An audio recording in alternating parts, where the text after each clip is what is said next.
کہتے ہیں ہم بوڑھے ہوں گے تو دیکھی جائے گی، ابھی تو ہم جوان ہیں، ابھی تو ہم نے انجوائے کرنا ہے زندگی کو، ابھی کون سا اتنا کوئی وقت ہو گیا، میں جب بوڑھی ہوں گی تو پھر نماز بھی اچھی پڑھ لوں گی، پھر قرآن کو بھی سمجھ لوں گی، پھر اور بھی بہت سارے کام کرنے والے، پھر یہی کچھ کرنا ہے۔ اب یہ نہیں پتا کہ بڑھاپا آنا بھی کہ نہیں آنا، اس سے پہلے اگر بندہ نے ویسے چلنا ہے دنیا سے، پھر دنیا سے اس کا ٹائم ہی ختم ہو گیا، تو پھر بڑھاپا ہی نہ آیا، یہ بھی تو ہو سکتا ہے نا۔ تو کبھی بھی انسان کو یہ نہیں کہنا چاہیے کہ میں آنے والے وقت میں کچھ کر لوں گا، ابھی تو میں میرا انجوائے کرنے کا ٹائم ہے۔ دیکھیں آپ کی جو ایج ہے نا، جس میں ٹین ایج جو ایج ہوتی ہے، اس میں جو لڑکیاں یا لڑکے یا بچے یہی کہہ رہے ہوتے ہیں کہ یہ ہمارا جو ٹائم ہے نا، یہ ہمارا انجوائے کرنے کا ٹائم ہے، ہمیں اس ٹائم میں یہ نماز روزہ اور قرآن ہمیں نہ بتایا کریں، یہ تھوڑا سا 5-7 سال ٹھہر کے پھر ہم نے کرنا ہے، یہی کہتے ہیں نا۔ تو یہی آپ کا اصل میں جوانی کا ٹائم شروع ہو چکا ہوا ہے، اللہ تعالیٰ کو آپ کو سمجھ آ گئی ہوئی ہے، اگر آپ کو سمجھ ہے تو آپ جوان ہیں، سمجھ ہے نا آپ کو باتوں کی، آپ کو ڈرامے سمجھ آتے ہیں نا، آتے ہیں نا سمجھ، پھر یہ کیوں نہیں سمجھ میں آ سکتا، آتا ہے نا سب سمجھ میں، تو پھر یہ کیوں نہیں آتی سمجھ میں، جو قرآن کہتا ہے، جو اللہ کہتا ہے، جو کتاب کہتی ہے، وہ کیوں سمجھ میں نہیں آتا؟ یہ ساری ہماری وہ شیطان کی ہمارے پر ہے۔ پھر آپ کو پتہ ہے جب قیامت والے دن، نبی صلی اللہ علیہ وسلم کی حدیث ہے کہ کسی بندے کے قدم قیامت والے دن حرکت نہ کریں گے جب تک اس سے یہ سوال نہ کیے جائیں اور وہ ان کا جواب نہ دے، وہ وہاں سے ہل بھی نہیں سکتا انسان۔ کون سا سوال ہے کہ عمر کہاں لگائی، یعنی آپ نے جو آپ کو عمر دی گئی تھی، لائف دی تھی آپ کو، زندگی، وہ کہاں لگائی؟ پھر ایک حدیث اور میں آتا ہے کہ جوانی کہاں صرف کی، کیونکہ جوانی کا ٹائم اصل سمجھداری کا ٹائم ہے نا انسان کے پاس۔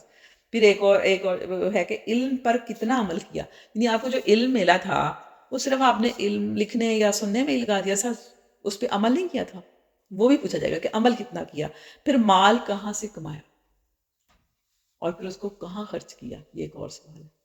صرف کمانے کا مسئلہ نہیں ہے کہ کمانے کے بارے میں پوچھا جائے گا، اس کو بعد میں لگایا کہاں مال کو، وہ بھی پوچھا جائے گا، اور جسم کو کہاں فنا کیا، یعنی آپ کی صلاحیتیں تھیں، آپ کو عقل دی تھی، سمجھداری تھی، دیکھنے کی، سننے کی، اللہ تعالیٰ اتنی پیاری پیاری صلاحیتیں دی ہیں، اتنی بڑی بڑی نعمتیں دی ہیں، یہ کہاں لگائیں؟ کیا دیکھتے رہے، کیا سنتے رہے، کیا کرتے رہے، کہاں گھومتے رہے، کیا کیا کرتے رہے؟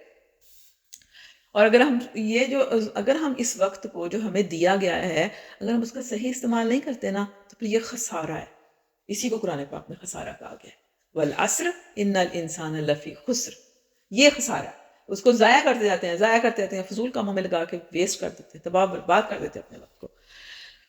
پھر ہم نے یہ دیکھنا ہے کہ جو مومن ہے نا، وہ اپنے تمام لمحات کی حفاظت کرتا ہے، لمحات کی۔ اب ہم دیکھیں کہ ہم خود اپنا جائزہ لینا کہ ہم دن ضائع کرتے ہیں یا گھنٹے ضائع کرتے ہیں یا منٹ ضائع کرتے ہیں، یہ ہم خود دیکھیں کہ ہم کیا ضائع کرتے ہیں۔ اب ہم نے خود جائزہ لینا، جب فارغ بیٹھیں گے نا تو اس جائزہ لیں گے اپنا کہ ہم کیا ضائع کرتے ہیں، پورا دن یا دن کے گھنٹے یا منٹ ضائع کرتے ہیں۔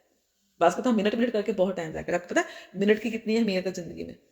1 منٹ کی، اس کی اہمیت جانیں تو آپ ایک دفعہ کبھی یہ دیکھیں کہ آپ نے ٹرین پہ جانا ہو اور آپ 1 منٹ لیٹ ہو جائیں، ٹرین تو نہیں رکتی، پھر ٹرین تو چل پڑتی ہے، پھر بیٹھے رہیں گے وہاں کے، خار ہوتے رہیں گے اسٹیشن پہ بیٹھ کے، ایسا ہی ہے۔ یہ ہے 1 منٹ کی، پیپر میں بھی یہی ہوتا ہے، پیپر میں آپ دیکھ لیں ایک منٹ کی اہمیت ہوتی ہے۔ جب آپ کے 3 گھنٹے پورے ہوتے ہیں، آپ سے یوں پیپر چھینتے ہیں، پھر آپ کہتے ہیں 1 منٹ دے دیں ہمیں، نہیں ملتا۔ اس طرح سمجھے 1 منٹ کو، کسی کو ہارٹ اٹیک آیا ہو نا، اگر وہ 1 منٹ بھی لیٹ ہو نا تو وہ بےچارہ مر جاتا ہے۔ تو ہم کتنے منٹ ضائع کرتے ہیں اس طرح۔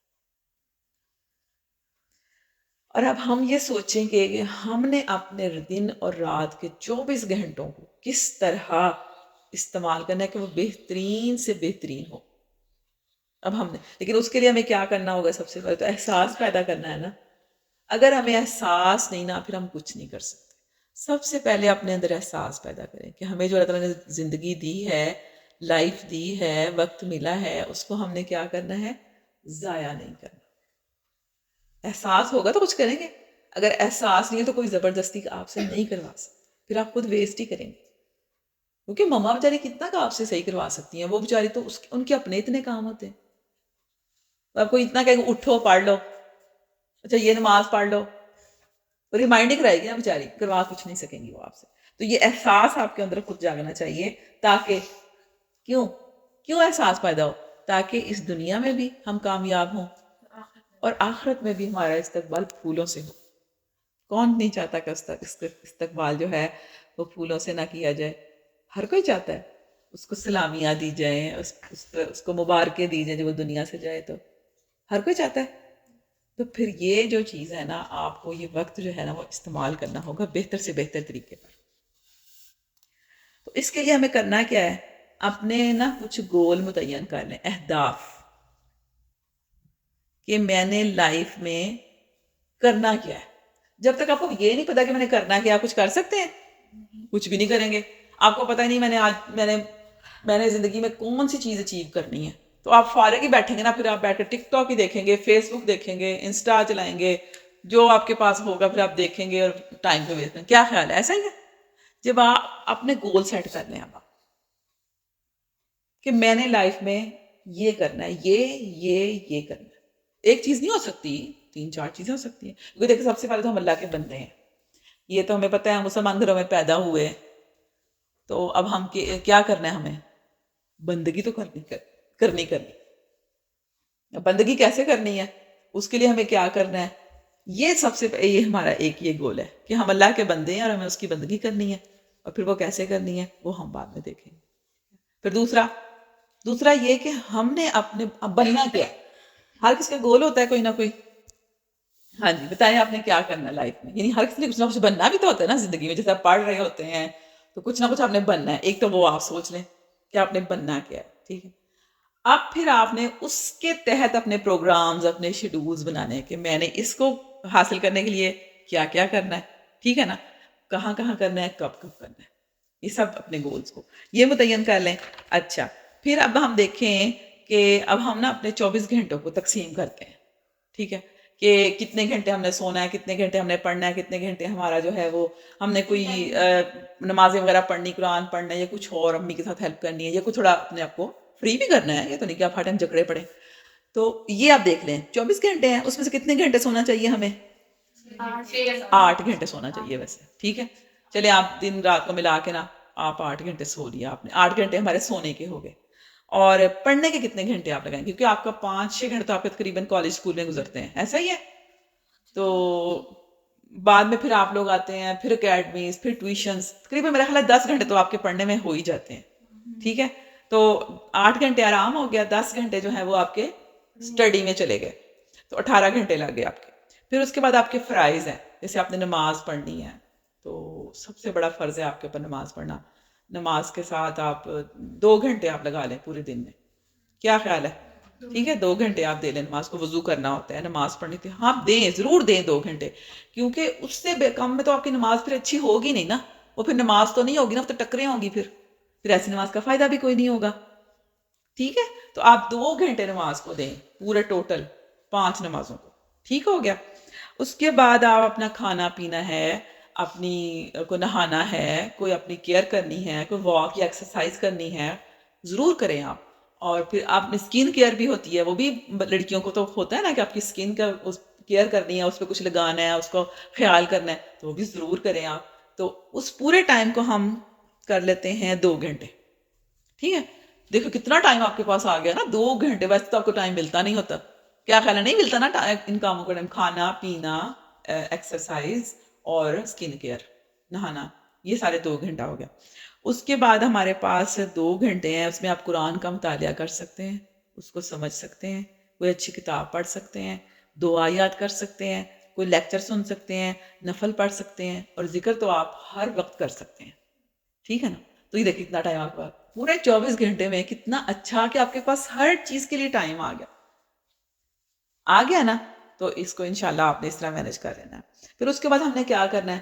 ہم نے ٹائم ٹیبل بنا لینا ہے، ٹھیک ہے؟ اس کے بغیر آپ کا ہو نہیں سکتا کہ آپ دیکھیں کہ آپ کتنے بجے صبح اٹھتے ہیں، کتنے بجے آپ اٹھ کے قرآن نماز پڑھیں گے، قرآن پڑھیں گے، اس کے بعد آپ نے کیا کرنا ہے، آپ کو کتنا ٹائم بچتا ہے، پھر اس کے بعد آپ نے اسکول چلے جانا ہے، کالج چلے جانا ہے، وہاں سے آ کے آپ نے پھر کیا کرنا ہے، پھر آپ سارے کو آپ ٹائم کے حساب سے لکھ لیں، پھر آپ دیکھیں گے آپ کے اتنا ٹائم آپ کے پاس نکل آئے گا، اور آپ حیران رہ جائیں گے کہ میرے پاس تو ٹائم ویسے بچتا نہیں تھا، لیکن شرط یہ ہے کہ آپ کو اس ٹائم ٹیبل کو فالو بھی کرنا پڑے گا، ہے نا.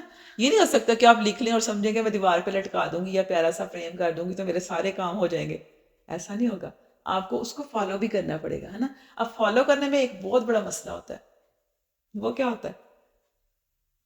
سستی، ہے نا. سستی ہی تو ہوتی ہے، کاہل پن. ہم کہتے ہیں اچھا کوئی نہیں ابھی تو اتنا ٹائم ہوا، کر لیتی ہوں نا.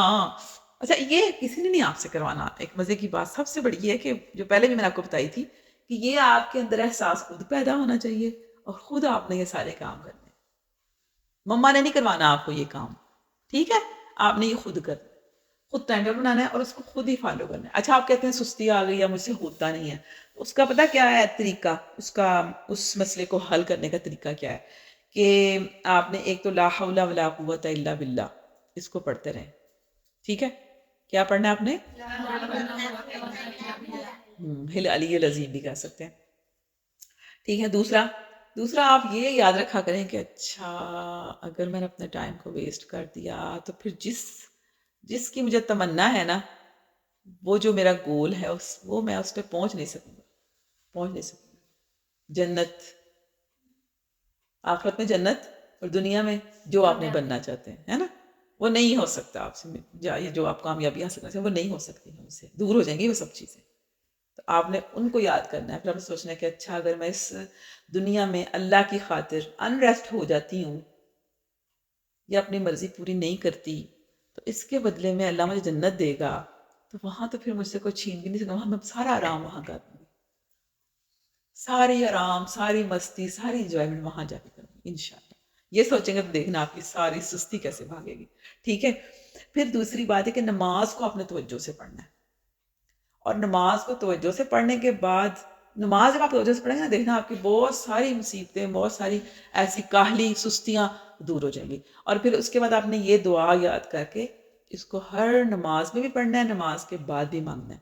دعا کون سی ہے کہ اللہم انی اعوذ بک من الہم والحزن والعجز والکسل واعوذ بک من غلبۃ الدین وقہر الرجال. اب یہ جو دعا ہے نا، اس میں ہم اللہ سے کیا مانگتے ہیں کہ اللہ میں تجھ سے پناہ مانگتا ہوں کس چیز سے؟ ہم سے، یعنی غم جو ہم نے خواہ خواہ دل کو لگائے ہوتے ہیں وہ غم. والحزنی، یہ بھی غم ہی ہے. والعجزی، اور عاجزی. والکسلی، اور سستی. اس سب سے. اور کس چیز سے؟ کہ میرے اوپر کوئی قرض ہو اور اس سے کہ لوگ میرے اوپر حاوی ہو جائیں یا غلبہ پا جائیں. کتنی پیاری دعا ہے نا. یہ دعا آپ نے میرے ساتھ پڑھنی ہے، ابھی پڑھتے ہیں. ٹھیک ہے، 2-3 دفعہ پڑھ لیتے ہیں، پھر اس کو آپ یاد کر لیجیے گا سن کے انشاءاللہ. تو پھر اس کو اپنے ہر نماز میں جو تشہد کے آخر میں جو دعائیں پڑھتے ہیں نا آخر میں درود شریف کے بعد، اس میں آپ نے یہ دعا پڑھنی، لازمی کر لینی. ٹھیک ہے، پڑھیں اللہم انی اعوذ بک من الہم والحزن والعجز والکسل واعوذ بک من غلبۃ الدین وقہر الرجال. اللہم انی اعوذ بک من الہم والحزن والعجز والکسل واعوذ بک من غلبۃ الدین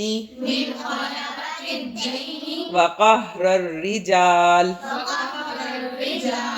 اے اللہ میں تیری پناہ مانگتا ہوں ہم سے اور غم سے اور عاجزی سے اور سستی سے، اور میں تیری پناہ مانگتا ہوں قرض کے غلبے سے اور لوگوں کے غلبے سے. آمین.